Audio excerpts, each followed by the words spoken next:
Hey guys, it's Blair here. I'm going to make this video early today because I would like to rest tonight and write. And my voice is going a little bit funny. I think I'm healing. So today, I'm going to do what I did yesterday. I'm going to do a card reading. Today's card reading is going to be using the Animal Spirit Knowledge cards. And these are a new pack that I bought, I think last week. And I love them. They are absolutely wonderful for spiritual guidance and just guidance in general and inspiration. They retail for $9 on Book Depository for a deck of cards that's very inexpensive. So if you like what you see and are wanting to get into some card readings or use them as writing prompts, I definitely recommend you pick up this pack. So like yesterday, I'm going to shuffle the cards and draw out whatever comes out, whatever card wants to come and talk to you guys today. So, okay.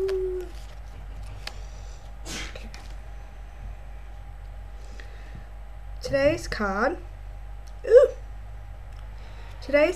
is the Panther.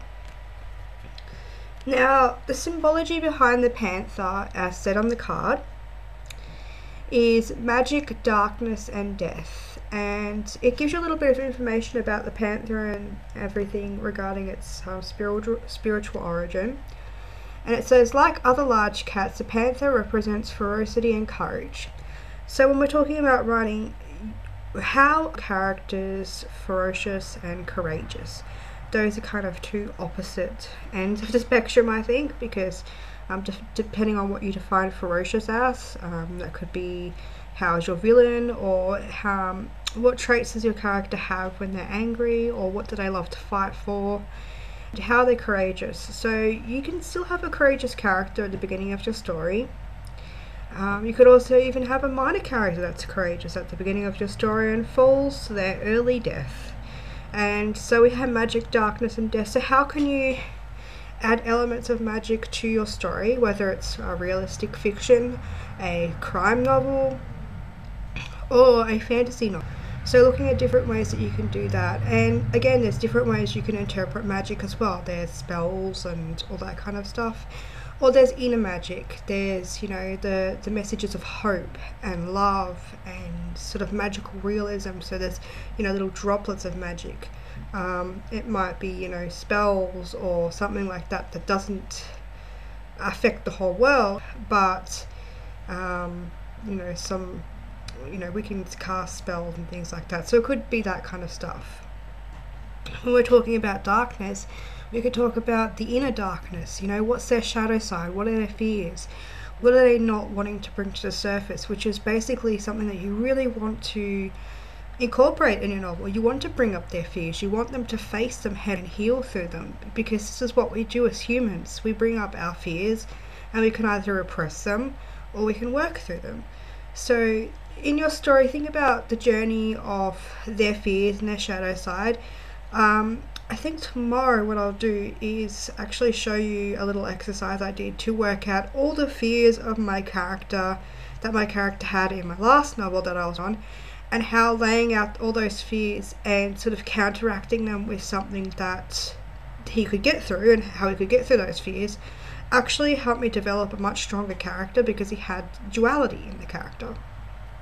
Okay, it says a Black Panther is particularly a mystical symbol and has represented dark energies and rebirth. So looking at the rebirth character, okay, so how is your character going to be reborn again in the story? Are they going to up and leave their life? The change that happens is going to be a rebirth. The whole story is going to be a rebirth, kind of in slow motion or fast motion, depending on what your story is about. At the end of the story, that character either has to be, a completely new person, or have changed dramatically. Both go hand in hand, but there are some differences as well. Native American tribes of South, North, and Central America consider the Black Panther to wield magical Egyptian rituals involving the panther wearing a tail about the wake, which brought strength to its wearers, and the Cairns and Borneo feed the soul of the Black Panther as much as the beast's corporal form. A Cairn hunter that killed a panther would step 8 times over the dead animal, reciting a spell, "Panther, thy soul under my soul." So we could talk about strength and what your character finds are their biggest strengths, but also how they find strength in other people and their tribes, their community. Are they a community person? Do they just thrive being a loner, or do they need that extra support from a big community, or their tribe, or something like that?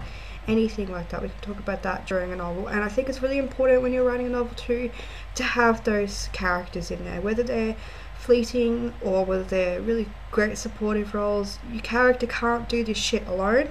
As much as you want to have a loner on their own, characters can't do their shit alone, just like us humans. Think about it. When you try and do things by yourself, how far do you get? And when you ask for help, how far do you get? So have your character ask for help today.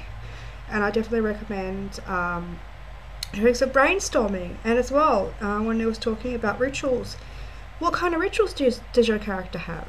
What kind of rituals do you want to put in your story? So I'm getting cold. So that is a panther today, and I'm just going to quickly look at the card. Okay. Crescent moon. Okay, crescent moon symbolize intentions. So what are your character's best intentions today? What are their worst intentions today? Focus on those 2 keys and you will have some really interesting stuff happening.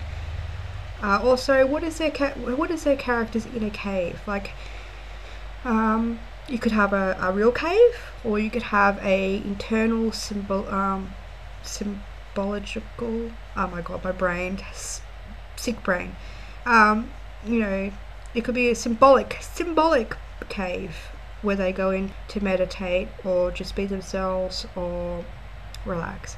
So that's a card of inspiration today. Hopefully it actually helped you in your writing. I really do love these cards, and I'm also getting that you should start working on the gathering storm today, because there's a storm brewing in the background here. Okay, we're here with intentions with our life. We've set our intentions with our novel, and now it's time to get to the shit, the crux, the change that's going to happen. Okay? There's mystery in this. There's mystery in the novel. There's mystery in writing a novel. Have fun with it.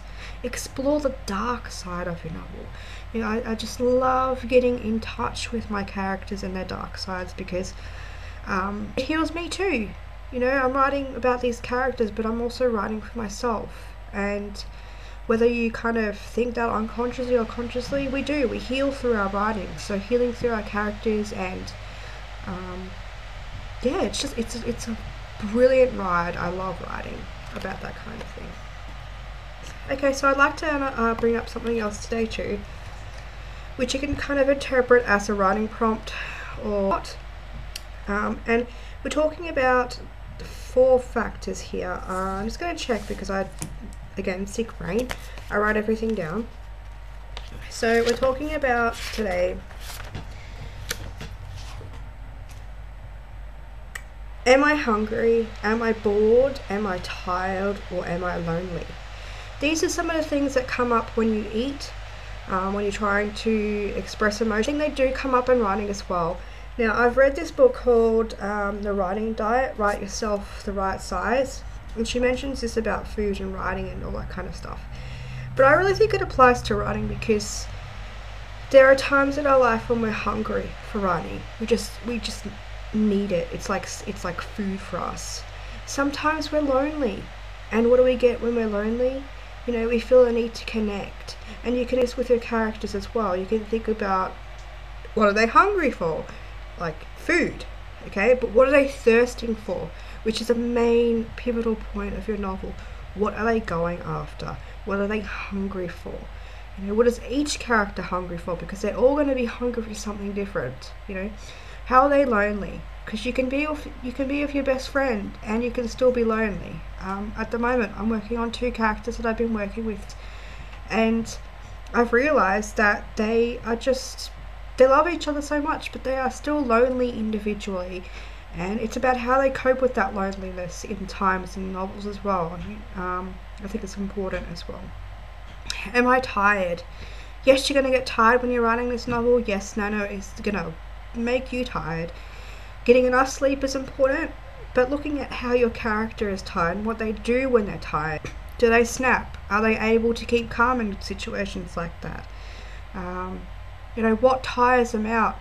To what extent do they have to be pushed before they go over the edge? And are they bored? Because you're going to get bored with your novel. Let's face it, that's just something that happens with writing.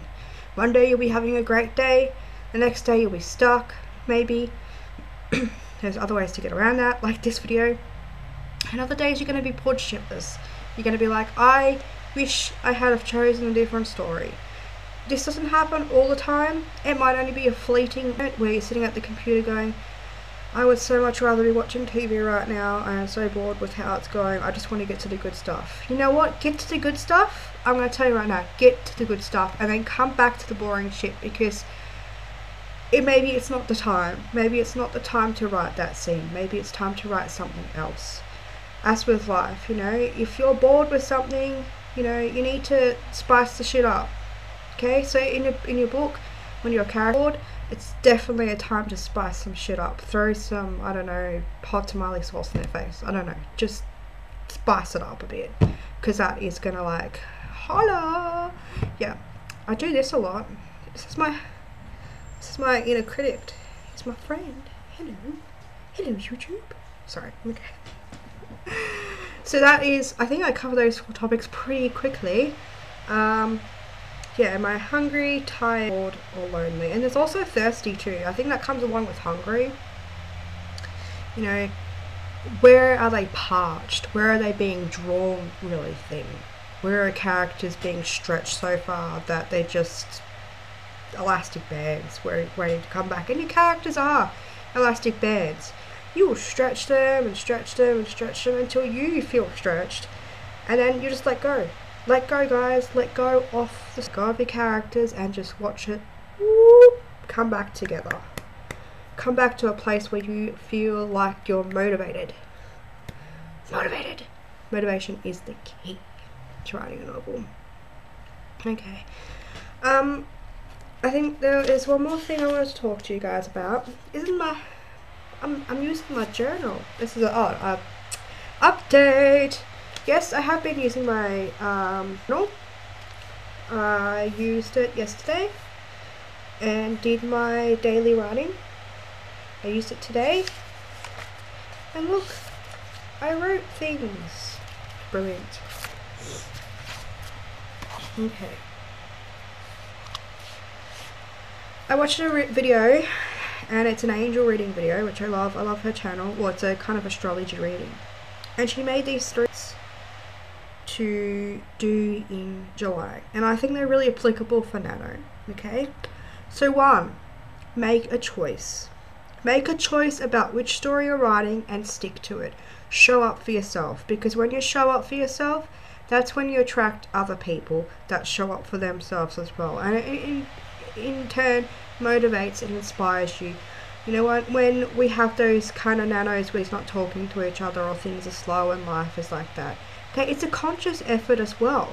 Okay, it's, yes, just sitting down and it's a lonely activity, but it's a conscious effort as well. The more that we elevate each other and make choices with each other and really stick to those and show up to those choices, the more productive we can be together. Okay, choose freedom over fear. Okay, you have the freedom. This is your choice. Can you sit down with a gun to your head and write this novel? You may feel like it sometimes. I sure do. Sometimes I get up and go, oh my fucking god, I have to write this novel. But, I breathe, I make a cup of tea, I have a shower, I write some shit down, I just write how I'm feeling, I write how much fear I have and what I'm resistant about, like why I don't think I can come to the page today. And usually, the divine comes through and says, what thought about this, Neil? Have you thought about it? Hi guys. So they say that. So they say, have you thought about it? And I go, yeah, I have thought about it, but I was really fucking scared. I don't want to go in this direction. I just don't. No, stop it. But I go with it anyway, and I trust my gut, because that's the freedom I have as a writer. I have the freedom to make choices like this. No one's holding a gun to my head saying you have to write this part exactly this way. Okay, guys? Freedom over fear all the time. Okay?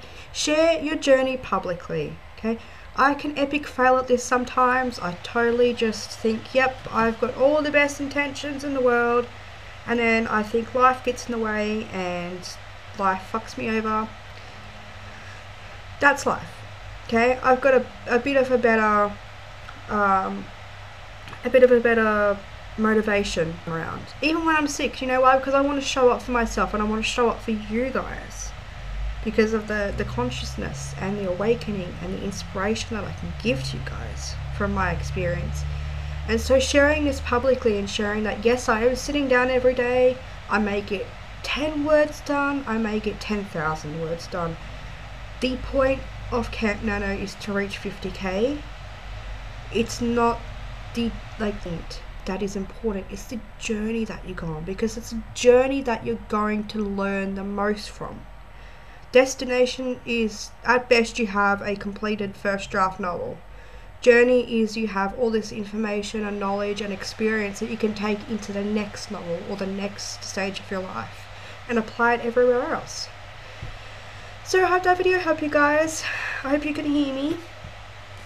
Hopefully I'll be feeling a little bit better. And as always, I'll put any videos that I've watched today down below. Any links, I'll put that information below as well, and my word count for today. So thank you guys for watching. I hope you enjoyed, and I'll talk to you later. Bye.